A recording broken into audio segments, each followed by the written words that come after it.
प्रधानमंत्री नरेंद्र मोदी ने कहा, महिला आरक्षण विधेयक साधारण कानून नहीं बल्कि नए भारत की नई लोकतांत्रिक प्रतिबद्धता की घोषणा है। प्रधानमंत्री ने दिल्ली में भारत मंडपम में टीम G20 से बातचीत की। टीम को G20 शिखर सम्मेलन को सफल बनाने का श्रेय दिया। सरकार ने रेल दुर्घटनाओं में दी जाने वाली अनुग्रह राशि 10 गुना बढ़ाई। भारत ने एशियाई खेलों में देश के कुछ खिलाड़ियों के लिए चीन द्वारा रोक लगाने पर कड़ा विरोध दर्ज कराया।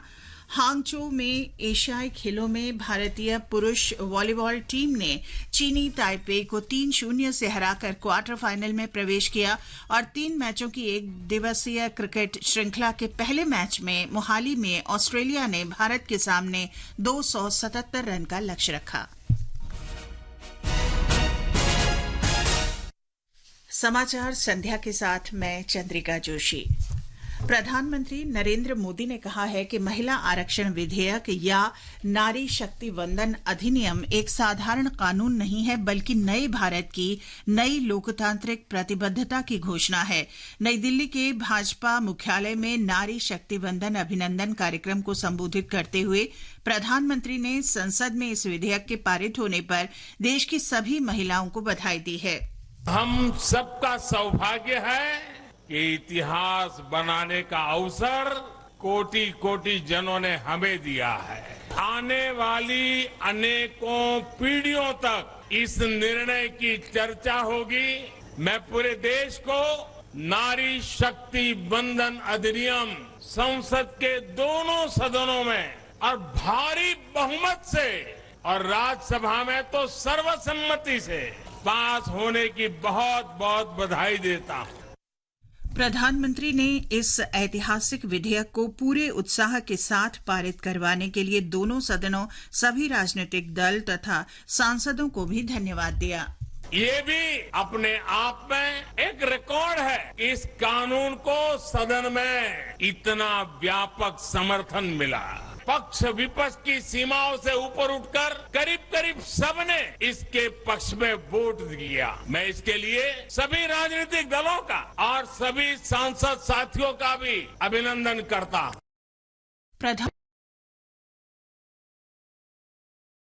का संकेत है कि देश को आगे ले जाने के लिए पूर्ण बहुमत की एक सशक्त और निर्णायक सरकार की जरूरत है। इस अवसर पर भाजपा के राष्ट्रीय अध्यक्ष जेपी नड्डा ने कहा कि महिलाओं को सशक्त बनाने पर केंद्रित निर्णय भारत के परिदृश्य में परिवर्तन लाएंगे। संसद ने कल 128वां संविधान संशोधन विधेयक 2023 पारित कर दिया।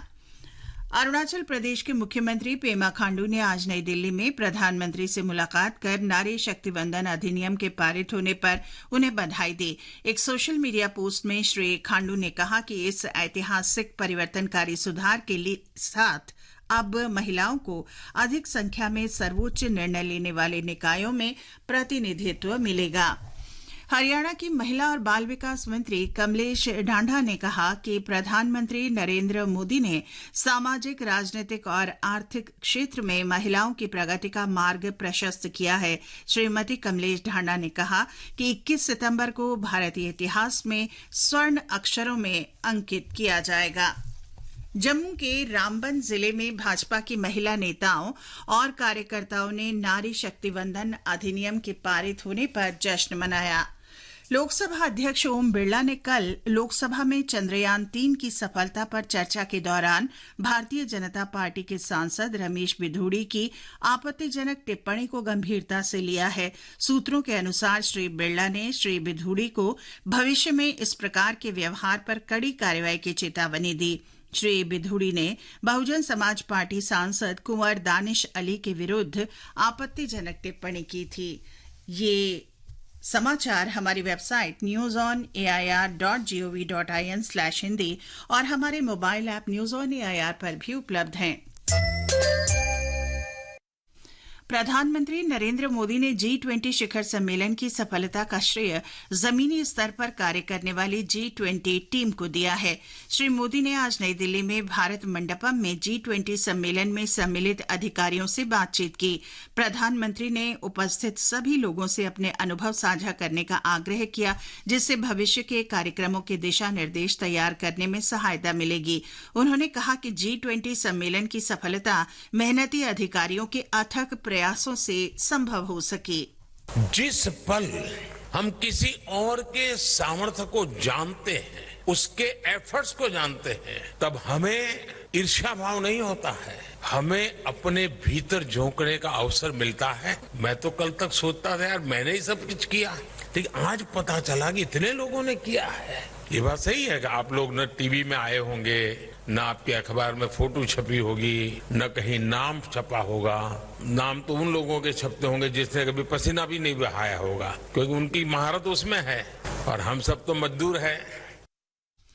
प्रधानमंत्री मोदी ने इस बात पर बल दिया कि G20 की सफलता दुनिया भर के संपादकीय के बारे में नहीं, बल्कि दुनिया के भारत पर भरोसे के बारे में है। प्रधानमंत्री ने कहा कि वर्ष 2010 में दिल्ली राष्ट्रमंडल खेलों में आए व्यवधान से देश की बदनामी हुई थी। उन्होंने कहा कि G20 सम्मेलन देश को नया रूप देने और भारत की क्षमताओं को प्रदर्शित करने का एक अवसर बन गया है।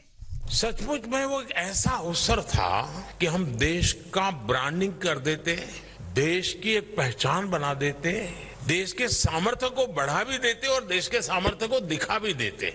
लेकिन दुर्भाग्य से वो ऐसी चीजों में वो इवेंट उलझ गया कि उस समय के जो लोग करने धरने वाले थे वे भी बदनाम हुए, देश भी बदनाम हुआ, और उसमें से सरकार की व्यवस्था में और एक स्वभाव में ऐसी निराशा फैल गई कि यार ये तो हम नहीं कर सकते, गड़बड़ हो जाएगा। हिम्मत ही खो दी हमने। भारत की G20 अध्यक्षता में अवसंरचना कार्य समूह की चौथी बैठक मध्य प्रदेश के खजुराहो में आज संपन्न हो गई। बैठक में 14 सदस्य देशों, 8 विशेष आमंत्रित देशों के 54 प्रतिनिधि मंडलों और 9 अंतर्राष्ट्रीय संगठनों के प्रतिनिधियों ने भाग लिया। इसके अलावा 7 देशों ने वर्चुअल माध्यम से बैठक में हिस्सा लिया। विदेश मंत्री डॉक्टर एस जयशंकर ने आज न्यूयॉर्क में क्वाड देशों के विदेश मंत्रियों के साथ चर्चा की।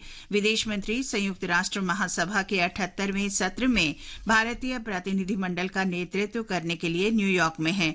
एक सोशल मीडिया पोस्ट में डॉक्टर जयशंकर ने कहा कि क्वाड सहयोगियों के साथ बैठक के दौरान उन्होंने हिंद प्रशांत क्षेत्र में नियम आधारित अंतर्राष्ट्रीय व्यवस्था की रक्षा करने और क्वाड प्रतिबद्धताओं को पूरा करने पर चर्चा की।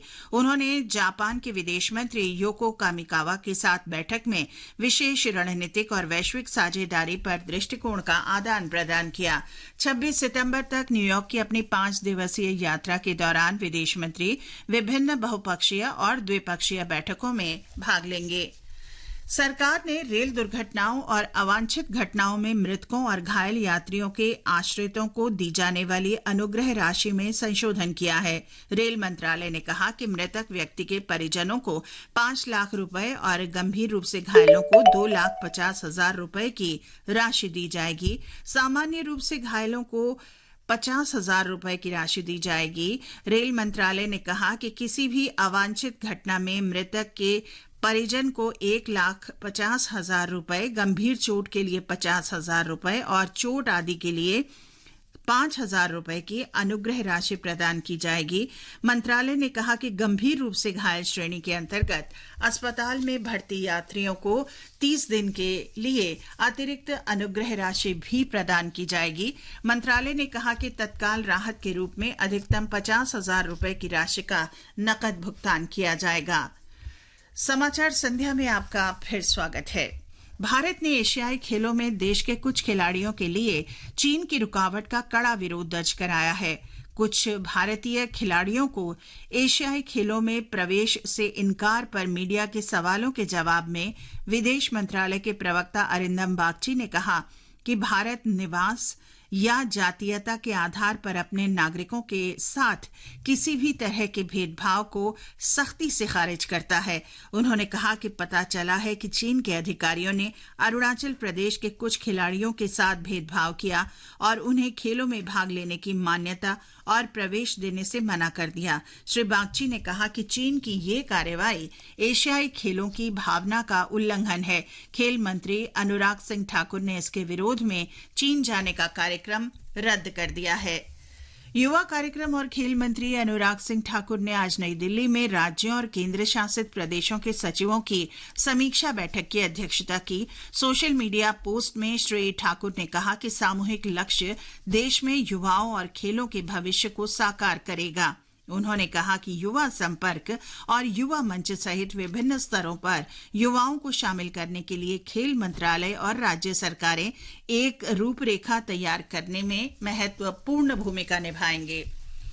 प्रधानमंत्री उत्तर प्रदेश में बनाए गए 16 अटल आवासीय विद्यालयों का कल वाराणसी में उद्घाटन करेंगे। ये विद्यालय 1100 करोड़ रुपए से अधिक की लागत से बनाए गए हैं। इनमें कामगार, भवन निर्माण से जुड़े श्रमिकों के बच्चे और कोविड महामारी के कारण अनाथ हुए बच्चों को उत्कृष्ट शिक्षा मिलेगी। प्रधानमंत्री नरेंद्र मोदी कल नई दिल्ली में अंतर्राष्ट्रीय अधिवक्ता सम्मेलन का उद्घाटन करेंगे। 2 दिन के इस सम्मेलन का विषय है न्याय प्रणाली की उभरती चुनौतियां। बार काउंसिल ऑफ इंडिया इस सम्मेलन को पहली बार आयोजित कर रहा है। स्वास्थ्य क्षेत्र में डिजिटल समावेशन की सराहना हो रही है। आयुष्मान भारत डिजिटल मिशन के विभिन्न पहलू हैं और उनमें से एक है आयुष्मान भारत स्वास्थ्य खाता आभा आईडी। आकाशवाणी समाचार को दिए गए एक विशेष साक्षात्कार में स्वास्थ्य और परिवार कल्याण मंत्रालय में सचिव सुधांशु पंत ने बताया कि अब तक 45 करोड़ से अधिक आभा आईडी बनाई जा चुकी हैं। उन्होंने हाल ही में शुरू हुए आयुष्मान भव अभियान के बारे में जानकारी दी। आभा आईडी के साथ साथ जितने हमारे स्वास्थ्य सुविधाएं हैं, जितने अस्पताल चाहे निजी क्षेत्र में, सरकारी क्षेत्र में, जितने diagnostic centre, PHC, CHC, health wellness centre, शहरी में, ग्रामीण में, सभी की इसमें मैपिंग होती है। उसी तरह वो भी सबका डिजिटल एक रिकॉर्ड रहेगा। वो सभी देश में कितने हमारे पास ह्यूमन रिसोर्स है, एक एक की उसमें मैपिंग होगी, एक एक को अलग अलग आईडी दिया जाएगा, पहचान हो जाएगी। ये विशेष प्रसारण एफएम गोल्ड और अतिरिक्त मीटरों पर आज रात 9:15 से सुना जा सकता है।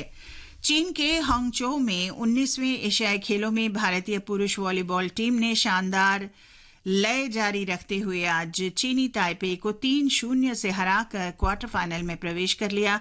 रविवार को भारत का सामना जापान से होगा। भारतीय पुरुष टेबल टेनिस टीम ने यमन पर 3-0 से आसानी से जीत दर्ज करके एशियाई खेलों में अपने अभियान की शानदार शुरुआत की। बाद में सिंगापुर के साथ हुए एक मैच में भारतीय पुरुष टीम ने 3-1 से जीत दर्ज की। भारतीय महिला टेबल टेनिस टीम ने भी आज सिंगापुर को 3-2 से पराजित किया। नौकायन स्पर्धा में भारत के बलराज पवार ने पुरुष एकल स्कल के फाइनल ए के लिए क्वालिफाई कर लिया। एशियाई खेलों की औपचारिक शुरुआत कल से चीन के हांगझोउ में होगी।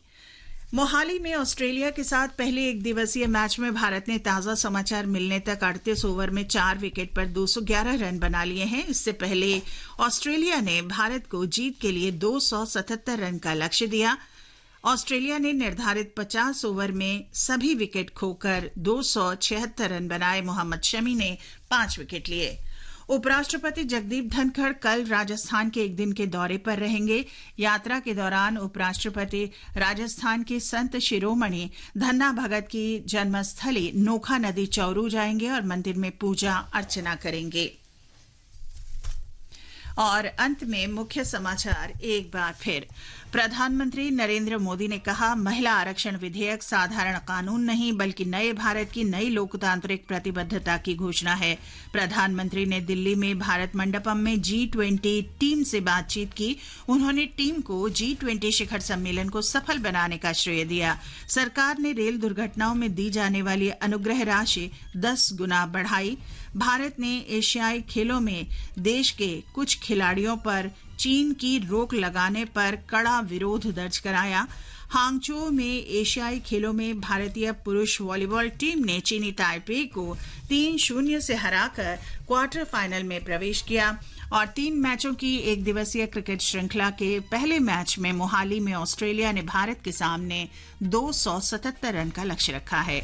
इसके साथ ही समाचार संध्या का ये अंक समाप्त हुआ। नमस्कार।